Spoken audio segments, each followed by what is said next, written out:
സന്ധി ചർച്ചകൾക്കും അപ്പുറത്ത് കൂട്ടം തെറ്റിയവന് അതേ കൂട്ടിലടക്കാനുള്ള തന്ത്രങ്ങൾക്കുമൊക്കെ അപ്പുറത്ത് കോൺഗ്രസ് കനപ്പെട്ട ഒരു തീരുമാനം എടുത്തു കഴിഞ്ഞിരിക്കുകയാണ്. ശശി തരൂർ കാടടച്ച് വെടിവെച്ച് പലപ്പോഴും കോൺഗ്രസിനെ പ്രതിസന്ധിയിലാക്കിയപ്പോഴും കോൺഗ്രസ് തരൂരിന് മുമ്പിൽ എടുത്ത നിലപാട് വായിൽ തോന്നിയത് കോതക്ക് പാട്ട് എന്ന നിലയിൽ തരൂറിന് തോന്നിയത് പാടിപ്പറഞ്ഞു നടക്കട്ടെ എന്നായിരുന്നു. തൽക്കാലം ആ വിഷയത്തിൽ ഹൈക്കമാൻഡോ KPCCയോ ഇടപെടേണ്ടതില്ല എന്ന് മാത്രമല്ല, മൈൻഡ് പോലും ചെയ്യേണ്ടതില്ല എന്നതായിരുന്നു ആ വലിയ തീരുമാനം. എന്നാൽ തെരഞ്ഞെടുപ്പ് പടിവാതിൽക്കവൽ വന്നു നിന്നപ്പോഴേക്കും തരൂരിനെ ചെമ്മീൻ ചാടിയാൽ മുട്ടോളം പിന്നെയും ചാടിയാൽ ചട്ടിയോളം എന്ന് പറയുന്നത് പോലെ വീണ്ടും കോൺഗ്രസിന്റെ ചട്ടിയിൽ തന്നെ വീഴ്ത്താൻ രാഹുൽ ഗാന്ധിയുമായുള്ള കൂടിക്കാഴ്ചയിലൂടെ സാധിച്ചിട്ടുണ്ട്.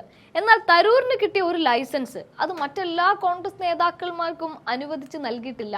അതിനുദാഹരണമാണ് ഇപ്പോൾ മണിശങ്കർ അയ്യർ മുഖ്യമന്ത്രിയെ വാനോളം പുകഴ്ത്തിയതിന് തൊട്ടു പിന്നാലെ സകല നേതാക്കളും ഒറ്റയടിക്ക് മുൻ കേന്ദ്രമന്ത്രി കൂടിയായ മണിശങ്കർ അയ്യരെ കണക്കിന് വിമർശിക്കുന്നതും കൊടുക്കുന്നതും.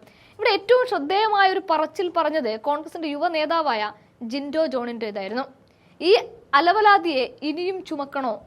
കാലത്തോടും സാധാരണ മനുഷ്യരോടും ഒരു കാലത്തും ചേർന്ന് നിൽക്കാത്തൊരു ബുദ്ധിജീവി, ഇയാളുടെ വിടുവായുത്തം കൊണ്ടുകൂടി അധികാരത്തിൽ കയറിയ മോദിയെ താഴെയിറക്കാൻ ഒരു കോപ്പും ചെയ്യാനാവാത്ത ആളാണ് ഇപ്പോൾ കേരളത്തിലെ മോദിയെ പുകഴ്ത്താൻ ഇറങ്ങിയത്.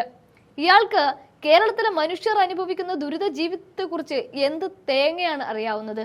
ഒന്നുമില്ലെങ്കിൽ മിണ്ടാതിരിക്കാനുള്ള വകതിരിവെങ്കിലും വേണ്ടേ? ഈ ശങ്കരയ്യരുടെ മണികിലുക്കം കേട്ട് പിണറായിസ്റ്റുകൾ ആരും തുള്ളണ്ട. സാധാരണക്കാരുടെ ജീവിത ദുരിതങ്ങളുടെ നേരനുഭവങ്ങൾ ഇല്ലാത്ത അയ്യരല്ല മലയാളിയുടെ രാഷ്ട്രീയത്തിന് വിലയിടേണ്ടത്.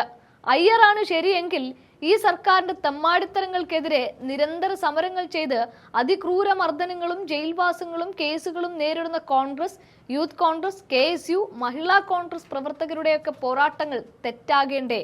പുതുയുഗയാത്ര തെറ്റാകണ്ടേ?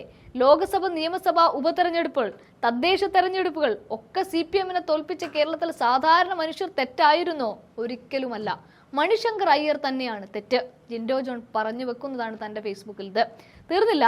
കാലിക രാഷ്ട്രീയത്തിന്റെ സാമാന്യ ബോധങ്ങൾ നഷ്ടപ്പെട്ട വലിയ തെറ്റ്.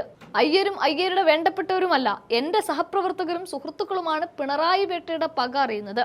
ശീതള സുഖത്തിൽ സൗകര്യപൂർവ്വം ജീവിച്ചുകൊണ്ട് നിൽക്കുന്ന ഒറ്റുകൊടുക്കുന്ന അയ്യരല്ല, ജീവിതാനുഭവങ്ങളിൽ നിന്ന് ഈ സർക്കാരിനോട് കടക്ക് പുറത്ത് എന്ന് അലമുറയിടുന്ന സാധാരണ മനുഷ്യരാണ് കോൺഗ്രസിന്റെ യഥാർത്ഥ നാവ്. ഗാന്ധിജി കണ്ട സ്വപ്നം പിണറായി സർക്കാർ ചെയ്യുന്നത് പോലുള്ള കൊള്ളയടിയും തെമ്മാടിത്തരങ്ങളും വ്യാജ പ്രചരണങ്ങളുമല്ല, അവസാനത്തെ മനുഷ്യരെ വരെ ചേർത്ത് നിർത്തുന്ന ജനാധിപത്യ ഉൾച്ചേർക്കലാണ്. സാധാരണ പൗരരെ ആട്ടിയോടിച്ച് പൗരപ്രമുഖർക്ക് സത്കാരം നടത്തുന്ന ഫാസിസ്റ്റിനെ പുകഴ്ത്തുന്നത് ഗാന്ധിയോട് ഉപമിച്ചല്ല ചെയ്യേണ്ടത്. പ്രത്യയശാസ്ത്രപരമായ ദ്രോഹമാണത്. സാധാരണക്കാരെ മുതൽ ശബരിമല ശാസ്താവിന വരെ കൊള്ളയടിക്കുന്ന മനുഷ്യരെ ജാതിമത വർഗീയ വിദ്വേഷ രാഷ്ട്രീയത്തിന്റെ സാധ്യതയിൽ ഒറ്റുകൊടുക്കുന്ന പിണറായി സർക്കാരിന് ഒരു ഊഴം ഇനിയില്ല. അത് ഏത് അയ്യരെ കൊണ്ട് തത്തപ്പേച്ച് നടത്തിയാലും തീർച്ചയാണ് അയ്യർക്ക് വിശ്രമമാകാം. സ്ഥലകാല വിഭ്രമത്തിന് മരുന്ന് വാങ്ങിക്കണം. നെല്ലിക്കാത്തളം നല്ലതാകാം. ഇതൊക്കെയാണ് ജിൻഡോ ജോൺ പറയുന്നത്. അതിനുശേഷം അദ്ദേഹം പറയുന്നുണ്ട്, അലവലാതി മീൻസ് പ്രത്യയശാസ്ത്ര ദരിദ്രൻ, രാഷ്ട്രീയ നിസാരൻ എന്നൊക്കെയാണ് എന്ന് ക്ലാരിറ്റിക്ക് വേണ്ടി, പ്രേക്ഷകർക്ക് വേണ്ടിയിട്ട് അദ്ദേഹം വ്യക്തമാക്കുകയും ചെയ്യുന്നുണ്ട്.